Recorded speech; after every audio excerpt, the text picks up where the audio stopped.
This is Biography.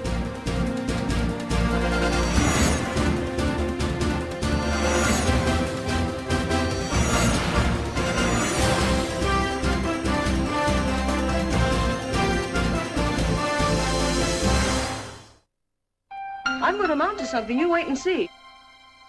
She was one of Hollywood's most beautiful and promising talents. She just had a stunning radiance. She glowed from within. You cannot take your eyes off of her. But Frances Farmer's life was not a fairy tale. Her meteoric rise to the top was cut short by a debilitating addiction to alcohol, numerous arrests, and years of confinement in a mental institution. I don't think that anyone has risen so fast or fallen as fast as Frances in the history of Hollywood. It would be hard to survive everything that she went through with your spirit and intelligence intact. But she had tremendous personal strength and reserve. She was a real warrior.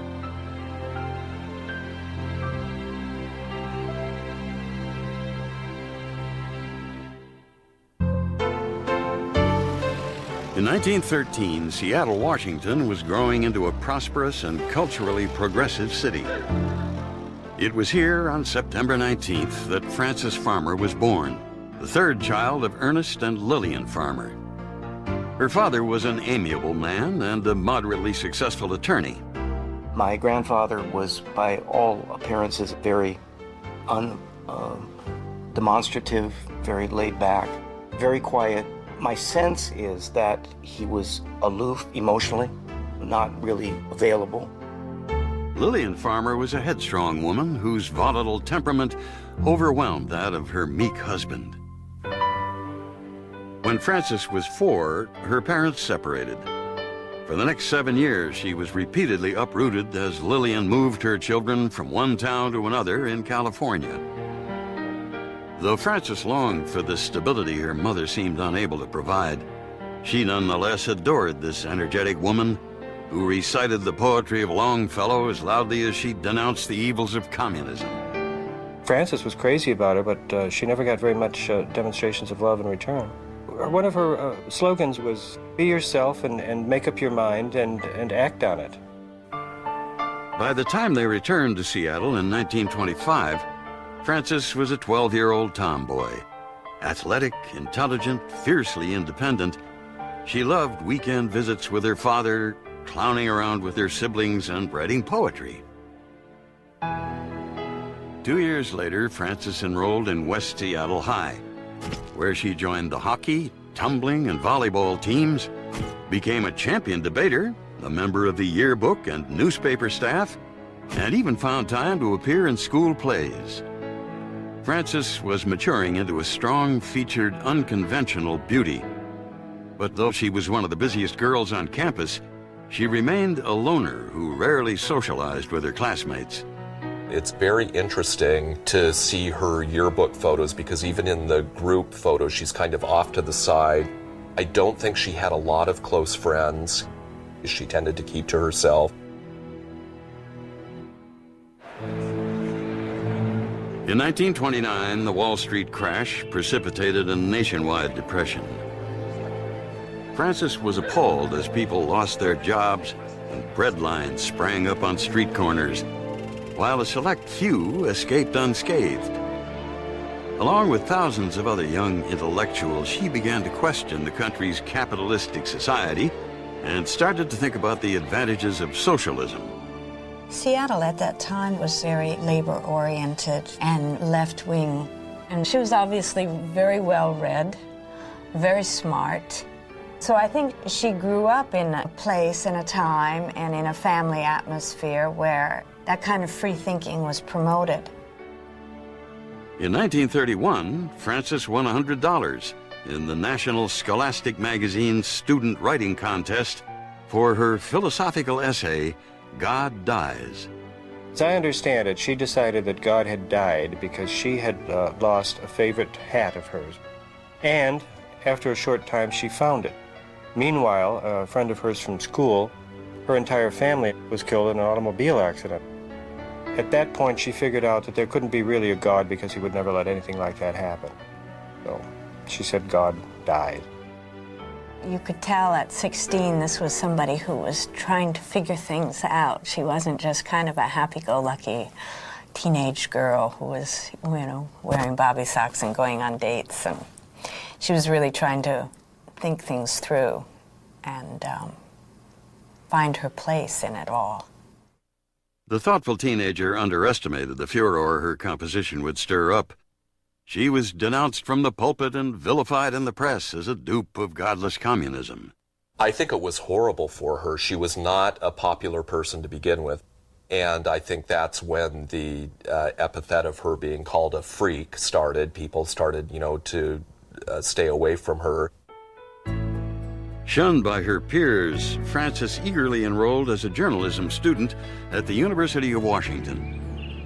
But instead, she was drawn to the more progressive theater department and found companionship with like-minded souls who hotly debated artistic integrity and the rewards of socialism.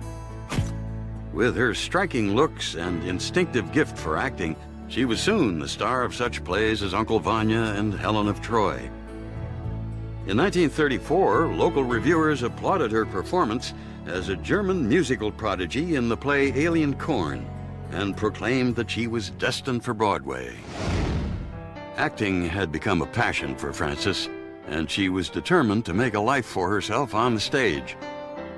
But New York seemed a million miles away. In a rally of support, the entire drama department entered a contest sponsored by the Voice of Action, Seattle's communist newspaper.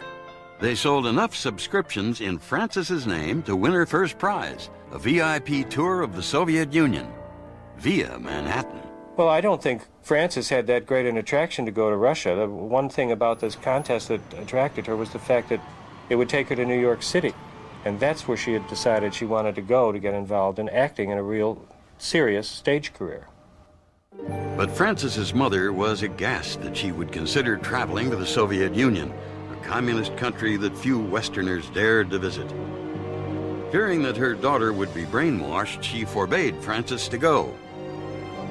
I think that they butted heads because they were so much alike. They were both very strong-willed. They were both very independent. Unfortunately for Lillian, Frances was already 21 and could do whatever she damn well pleased, which is exactly how Frances phrased it to both Lillian and the press. In April 1935, Frances defiantly boarded a steamship bound for the USSR. The idealistic young woman was profoundly affected by the degree of poverty and suffering she witnessed. But the majesty of the Russian theater made her more determined than ever to get on with her own stage career. When Frances returned to the United States, she moved into a small apartment in Manhattan and began pounding the pavement in search of work.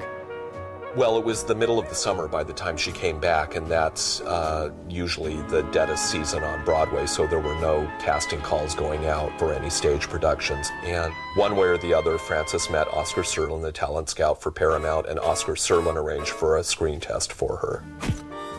The studio was sold on her, but Frances had reservations.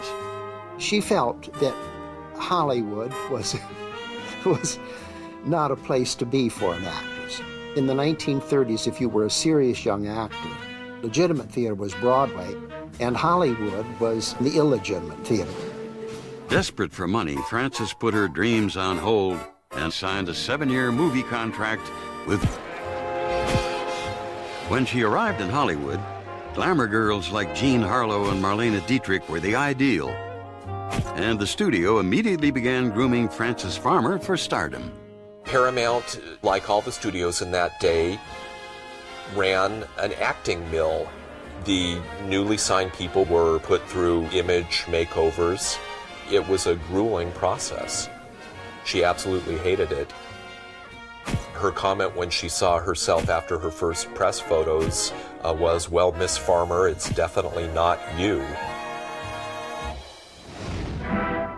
Within months, the actress was starring in her first film, a B-movie called Too Many Parents. Set in a military academy, Frances played the headmaster's compassionate daughter. Thank you, Miss Sally. was crazy about you and you don't know he's alive. So he invented a father who wrote him sweet, loving letters. The kind that any real father would write to a boy like Phil. And that's what he gets for saving your reputation as a human being. What are they doing to him? They're just taking away his sword, that's all. The sword that he worked so hard to get. That's all they're doing to him. Too Many Parents was a hit at the box office, and Frances suddenly found herself in the spotlight. But she felt like an outsider in a town where commerce seemed more important than art. Her only other friend was a young contract player, Wycliffe Anderson, who later changed his name to Leif Erikson. Well, they were in classes together, and they realized that they liked acting together. She had developed a very real attraction, if not a deep-seated love, for Erikson. By that point, the studio was trying to get her to go out on publicity dates with all of the young men that had been signed there. And so she saw him as kind of a security blanket in terms of protecting herself from having to go out on these horrible publicity dates. On February 8, 1936, the couple eloped to Yuma, Arizona. In only 5 months, the dissident from Seattle had been transformed into a rising star with a handsome new husband. But Frances Farmer's dreams extended far beyond the boundaries of Hollywood, and her willful ambition would soon take her to the brink of disaster. It's good coffee. Considering that I didn't make it myself. Why don't you stay on and then tomorrow you could make it? I thought you were trying to get rid of me. In 1936, Paramount cast Frances Farmer in an A-list comedy, Rhythm on the Range, starring Bing Crosby and Martha Raye. Frances lit up the screen playing a rich girl on the run. Tell me, do you often go around picking up cars like this? Oh, that's the only way I ever get a car. On impulse. See it and take it. That's me. Don't the police ever bother you? Oh, quit arguing. 3 can ride as cheaply as 1. Listen, why don't you tell me where you got this thing? Maybe I can square it. You don't know it, but doggone it, you're being a criminal. Oh, yes. And your bull is being an accessory. Rhythm on the Range was one of the year's top box office hits. Director Howard Hawks was so impressed with the 23-year-old's accomplished performance, he cast her in a challenging dual role in Samuel Goldwyn's drama, Come and Get It. The picture was based on Edna Ferber's best-selling novel about 2 generations of Wisconsin loggers, and Frances starred as both a tough saloon singer and her own innocent daughter. Frances blossomed under Hawks' open, collaborative style of directing, and she was thrilled when he welcomed her opinion on everything from dialogue to costume design. But shortly after production began, Hawks was fired over a creative dispute with the studio and replaced by William Wyler. When Wyler belittled and rejected her suggestions, Frances was insulted and waged an all-out war with the director. She'd go to the mat on everything, and that was just her nature. There was so much of her that was difficult in a time when women weren't expected to be difficult, especially in the Hollywood studio system. The pressure on Frances to carry the film was intense. Her impatience and quick temper alienated both cast and crew. Still, Frances turned in a riveting performance. Why can't you go home to your folks? Because well, if you must know, there's just 165 reasons why I can't go home. And all of them are dollars. Railroad fare, huh? Ain't that enough? You think that kind of money grows on trees? Mine did. Now look, here's enough for your railroad fare and some to tide you over until you get yourself a decent job. They get a few dollars, too. What's the catch? No catch. I like you. Hey, you may look all right to the naked eye, but you better stop drinking. And you better take care of his money for him. The film also provided her with a showcase for her rich contralto singing voice. Sad and pipe, I heard him sing, singing all of me. Come and Get It premiered in Francis's hometown at Seattle's Liberty Theater. Lillian was ecstatic when Francis became a movie star. This was the best of all worlds for Lillian. It was publicity, my daughter is famous, there's money coming into the house. This was one of the few times that Francis and Lillian really got along. The young actress was paraded through town like a visiting dignitary. It appeared her past transgressions had been forgotten, but Francis had a long memory. She meets one of the people that derided her about her essay back in high school, and this person is fawning all over her, and she just looks at him and says, "Don't you remember me? I'm the freak from West Seattle High," and storms off. Come and Get It was a smash hit, and Francis was touted as the next Garbo. But studio chief Adolf Zucker was not so sure. While other ingenues eagerly molded themselves into images of living perfection, Francis continued to march to her own drummer. Off the set, she took pride in her unkempt appearance, modest home, and broken-down wreck of a car. She obviously had a great desire to be successful, and yet at the same time, she wasn't willing to do it on their terms. And they were not willing to do it on her terms. Paramount was frustrated with their eccentric star. In 1937, they loaned her out to RKO Studios to portray the mistress of real-life tycoon Jim Fisk in The Toast of New York, opposite Edward Arnold and Cary Grant. Francis was excited about the complex part and began extensive historical research.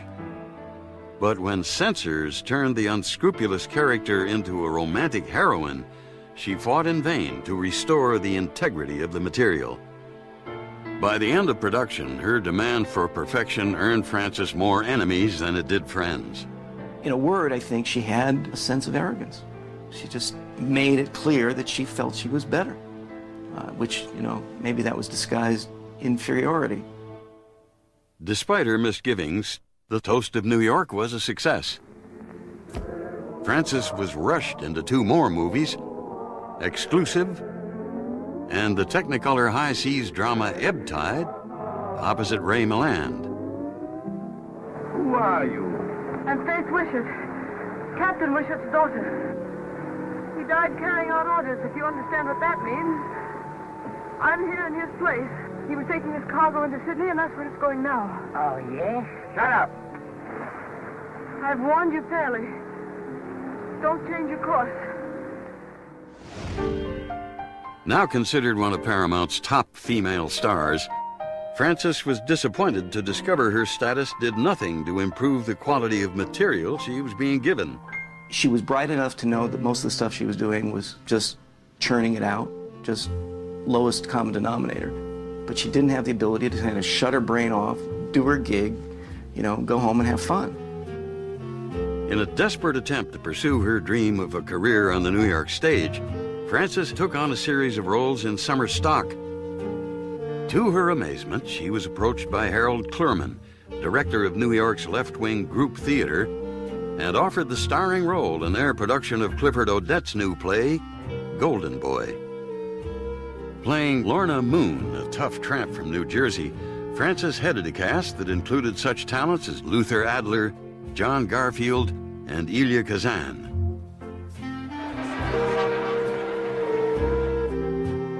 Golden Boy ran for an impressive 248 performances. Francis believed she had found a home with the group theater and the love of her life with Clifford Odets. During production, she had embarked on a tempestuous affair with a radical playwright who was married to actress Louise Reiner. She really was in love with Clifford Odets. He used her because he knew that she was flattered by his attention, basically to give money to the group theater to keep them solvent. She finally felt that she was simply being used for her money and her name, so that sense of idealism crashed. Francis's self-esteem and confidence were shattered, and her heart broken when she received a wire from Odets stating, "My wife returns from Europe today, and I feel it is best for us never to see each other again." His breakup was so cruel and caught her so off guard. I think she felt very betrayed. because it wasn't just like a sexual or romantic betrayal, but it was also a professional one, an artistic one. So all the things that were important, I think, in her life at that time, he really did a number on her. Demoralized, Frances began drinking heavily. She returned to California, her commitment to Paramount, and her estranged husband. In 1938, she and Life shared the screen in Ride a Crooked Mile. But halfway through the shoot, the 25-year-old discovered she was pregnant. Erickson completely freaked out because he thought this was going to put the kibosh on his burgeoning career and urged her to have an abortion, which she did. It resulted in her never being able to be pregnant again. Frances was angry and bitter over the outcome. She decided to divorce Life and return to New York and the group theater for 2 more shows. Both of them were resounding flops and shook Frances's confidence right down to the ground.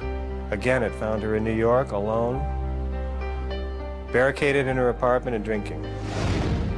Hoping to get her career back on track, Frances signed on for a Theater Guild production of The Fifth Column. She tried to get going into this play. She's tried to get ready for the rehearsal. She tried to gear herself up for it. But she reached a point where she just knew she couldn't do it, and she resigned. Actors Equity fined Frances $1,500. She was blamed for the show's failure and found herself an outcast in New York theater circles. She realized she would have to cave in to conventionality if she wanted to survive. But for Frances Farmer, conformity was a 4-letter word.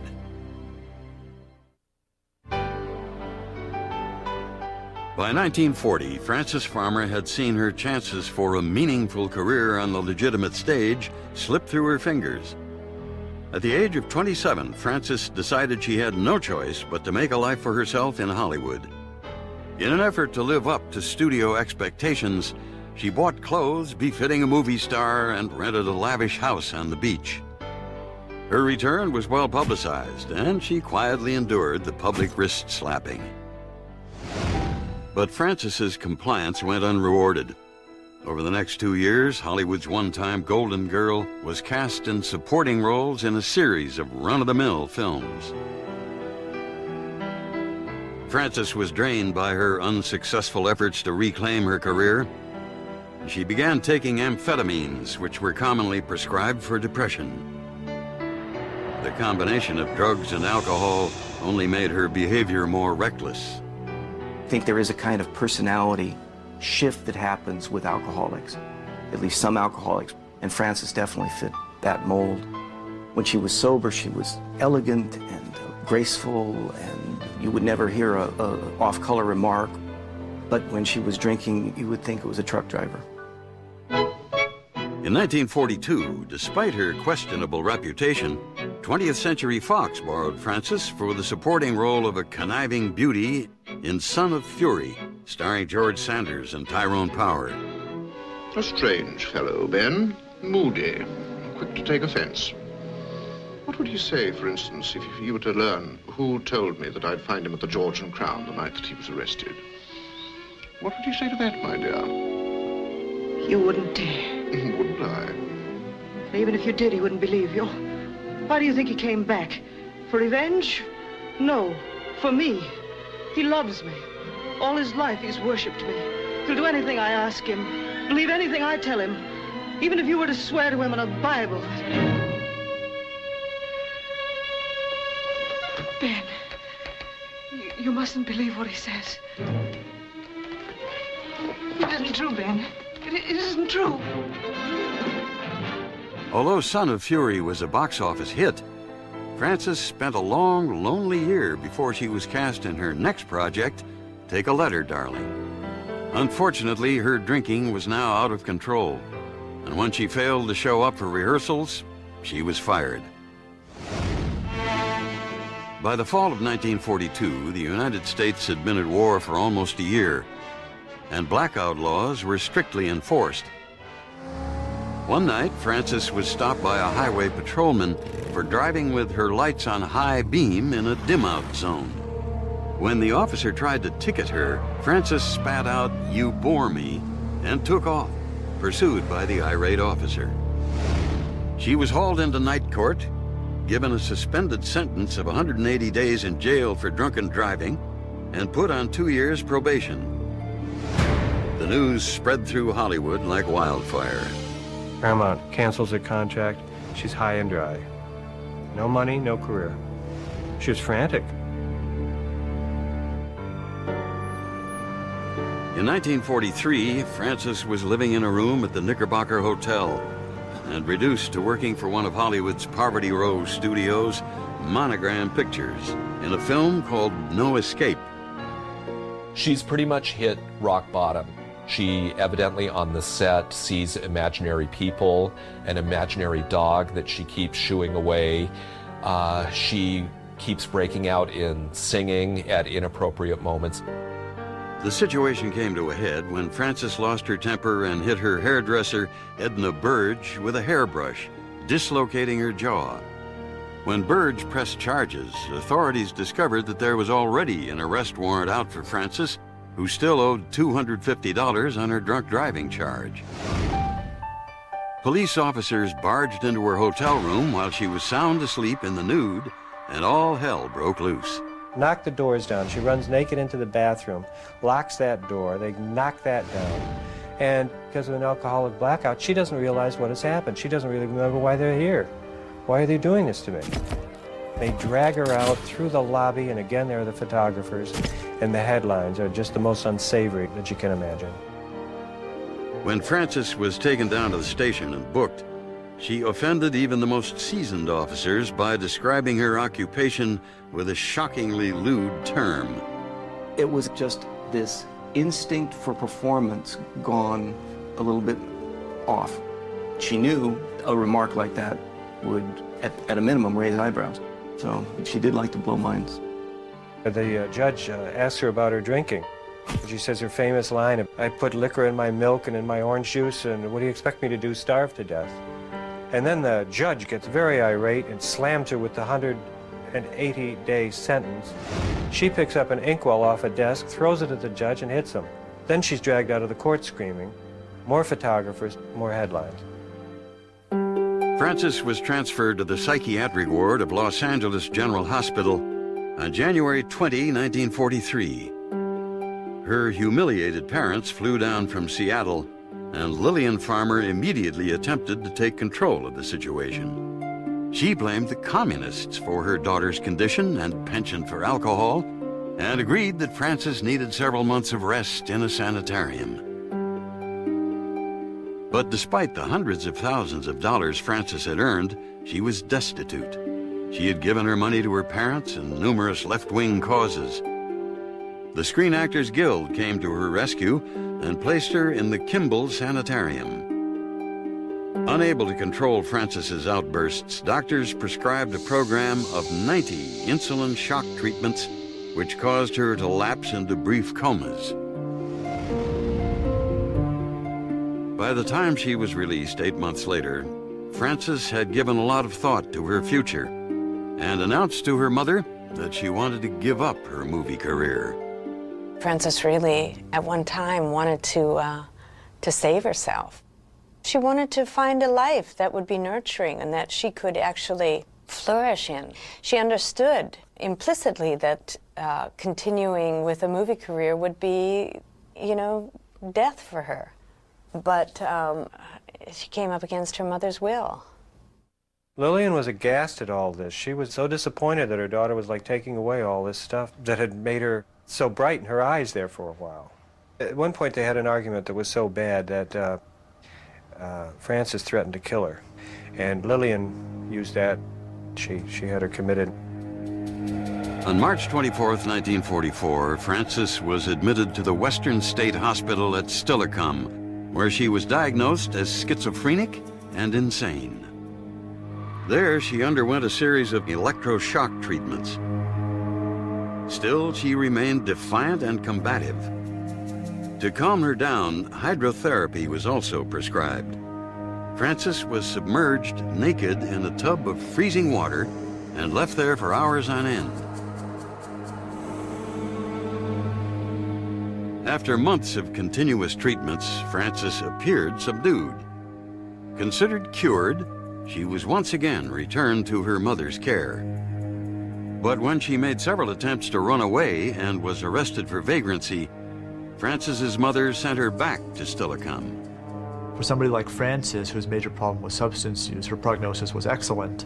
And even if she did have a personality disorder, this is usually not the type of disorder which causes somebody to be chronically hospitalized. Doctors at the asylum now diagnosed Frances as hopelessly insane. Her head was shaved and she was thrown into a ward designated for violent inmates. The treatment and the conditions in mental institutions were crude compared to today's standards. Individuals at times, especially in the back wards, were often treated only slightly better than animals. The idea, I think, for Frances was to try to get through it, to try to survive, both physically and mentally intact as much as possible. In 1950, after nearly 5 years in a mental institution, Frances was released into the legal custody of her mother so that she could act as a nursemaid to her ailing parents. On March 25th, 36-year-old Frances Farmer returned to the house in Seattle, where she lived, for all intents and purposes, under house arrest. By 1953, Frances Farmer had spent 3 long years caring for her aging parents and living with the fear that her mother could have her recommitted. I think probably her spirit was broken. I mean, if you're not crazy before you go into 5 years of a snake pit, you're going to be a little bit whacked when you come out. She seemed beaten and resentful for it at the same time. In an attempt to seize control of her life, Frances demanded a hearing to restore her independence. She was devastated when hospital administrators informed her that she had been a free woman since 1951, a fact her parents had neglected to mention. Frances arranged for the care of her mother and father and took a job as an attendant at the Olympic Hotel. But out from under her parents' watchful eye, the friendless woman began to drink once again. I'm sure there was enormous heartbreak and sadness in Frances because she was trying to drown that sadness in her drinking. And I think there was just an incredible regret for what she had squandered. Seeking stability through marriage, in 1954, Frances impetuously wed a civil engineer named Alfred Lobley. But after 6 unhappy months, the 42-year-old left her husband and quietly settled in Eureka, California, under her former name, Frances Anderson. She took a room in a boarding house, a job as a secretary at a photography studio, and attended Mass every Sunday. But Frances's life out of the spotlight wouldn't last for long. In 1957, she met Lee Mikesell. He was a traveling salesman, and he becomes obsessed with her. He decides that he wants to bring her back. He wants to bring back Frances Farmer, the movie star. Although she had no intention of reviving her career, she was swayed by Mikesell's take-charge attitude. He helped Frances gain sobriety, arranged for her divorce from Lobley, got her a job as a receptionist at the Palace Hotel in San Francisco, and notified the press. In June of that same year, Ed Sullivan invited Frances to appear on his show. As the blackbird in the spring, 'neath the willow tree, sat and piped. She was obviously terrified and very nervous, but again, that incredible inner strength and reserve just rose up again, and she made it through the song beautifully, and she brought down the house.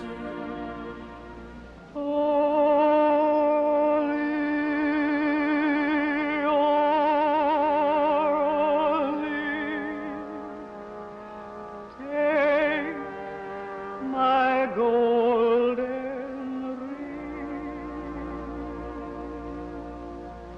love and life return with thee, and swallows in the spring.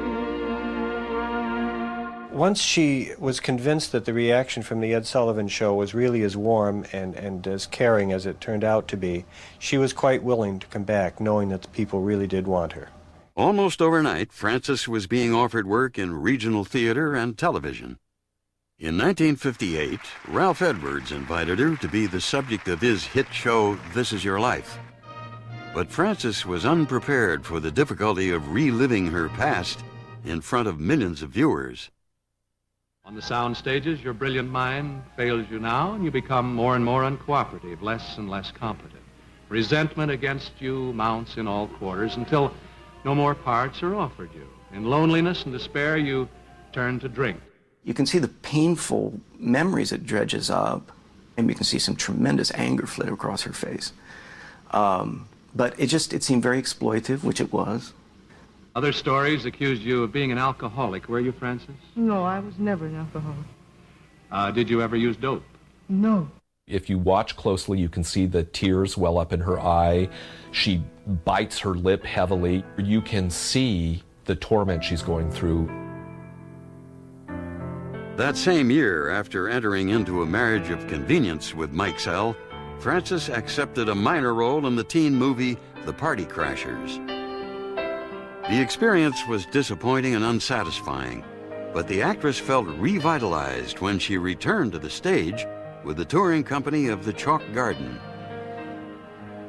While performing in Indianapolis, Frances was offered her own show on a local TV station in which she would introduce the afternoon movie and interview visiting celebrities. Leaving her husband behind, she transformed herself into the elegant hostess of Frances Farmer Presents. Well, Marilyn Louise Schaff, I think, first of all, I want to say what a wonderful day it's been for us as judges being here watching this contest. It was an ideal world for her because she was a hometown celebrity. They were respectful of her privacy, and she was working regularly. She had a great amount of self-esteem. Those were good years for her. 45-year-old Frances began taking pride in her new life. She was named Indiana's Businesswoman of the Year and struck up a close friendship with a woman named Jean Radcliffe. It was a wonderful relationship for her. And she was finally living a life that had some semblance of normality to it. In 1962, Frances was honored to be named Actress in Residence at Purdue University, and over the next few years appeared in a series of classic plays.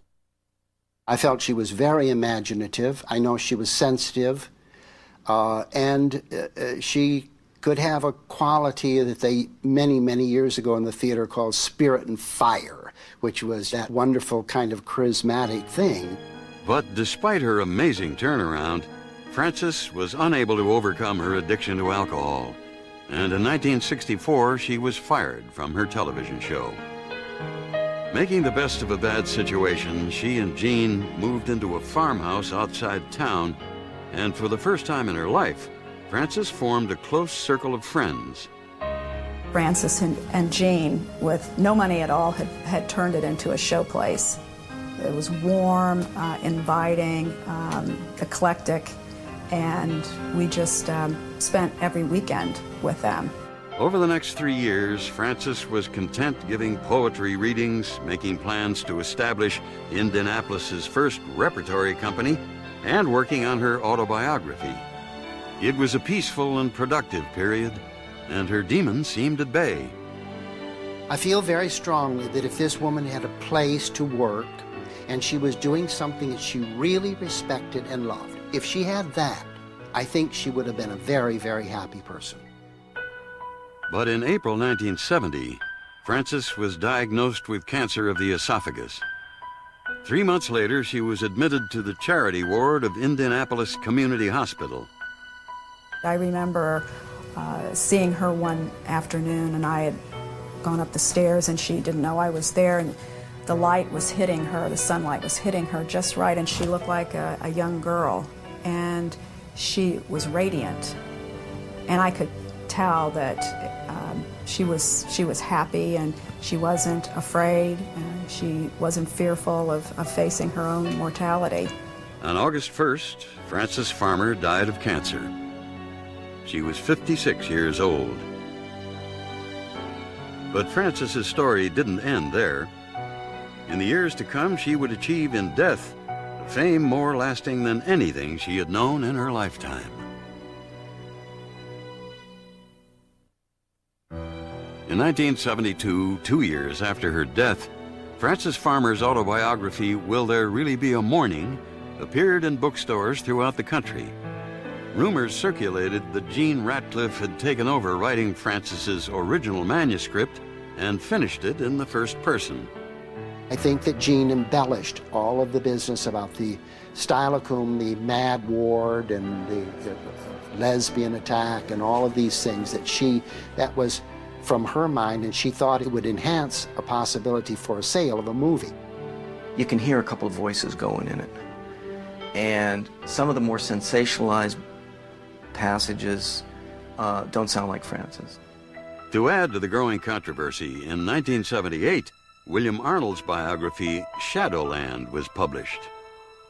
This was the first time fans heard about a possible lesbian relationship between Frances and Jean Ratcliffe, and allegations that Frances had been subjected to a lobotomy while at Steilacoom. The doctor's son claims he's got a photograph of Frances on the gurney, either right before or after the operation. It's a woman on a gurney. I can't say it's not her, I can't say it is her. Well, that's always been the rumor. She talks about patients in the institution who begged to be lobotomized because they just didn't want to feel anymore. So it's hard to believe that if she herself had had a lobotomy, why didn't she just say that she did? The public's fascination with Frances Farmer only grew when in 1982, Universal Pictures released a film entitled Frances. The movie starred Jessica Lange, who not only bore a striking resemblance to Farmer, but also felt a strong bond with the actress. I really loved Frances. You know, there was something about her that touched me so deeply. Sometimes I actually, and I know this sounds like kind of mumbo jumbo, I could actually feel her presence. I mean, it was a powerful entity. I think what she captured was a large part of the inner sense of Frances. Her intelligence, her strength, it was just uncanny. It was as though Frances' spirit had come into her. You're trying to break my spirit. You're trying to turn me into you, Lillian. But I'm not you, and I never will be. And I thank God for that. Lange's Oscar-nominated portrayal brought Farmer the legions of supporters she lacked in life. After 30 years, her story is still clouded by controversy and conjecture. But what remains clear is that throughout Frances Farmer's life, her indomitable spirit gave her the strength to endure overwhelming hardship and personal despair. It's a terribly sad story. I mean, it's a tragic waste of a brilliant human being. She had incredible wit, she had incredible intelligence, she had taste and grace. She was a magical creature. There was strength and a vulnerability, and after knowing what she endured, it made me respect her even more. She was a survivor. I think that the moral of her story is that she survived.